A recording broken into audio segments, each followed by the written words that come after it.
Russian President Vladimir Putin and Syrian President Bashar al-Assad visit the Hmeymim airbase in Latakia Province, Syria December 11, 2017.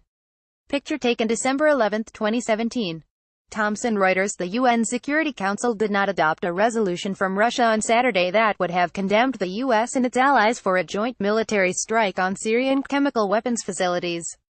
Russia, China, and Bolivia voted in favor of the draft resolution, 8 countries voted against it, and 4 abstained.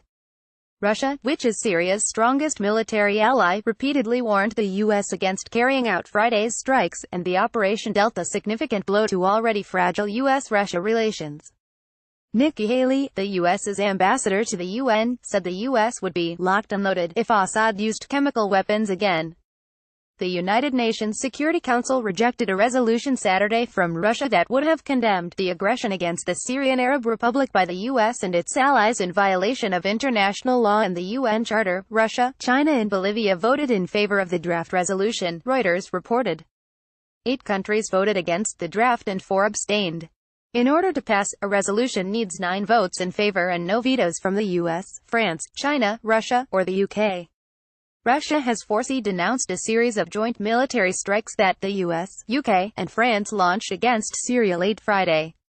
The operation, which was led by the US, was undertaken in response to a devastating chemical attack in the rebel-controlled Damascus suburb of Douma, which killed dozens of people earlier this month.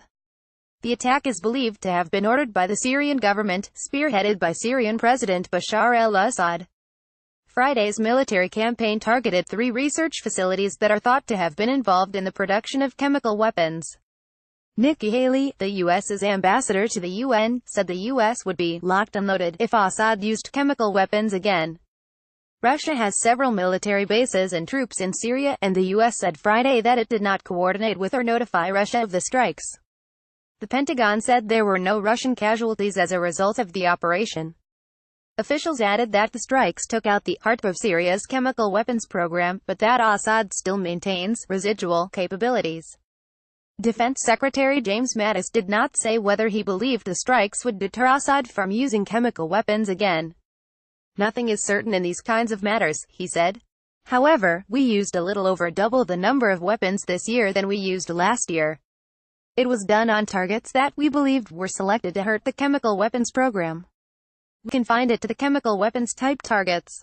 The Pentagon confirmed Saturday that 105 weapons were used, in total, in the coordinated strikes.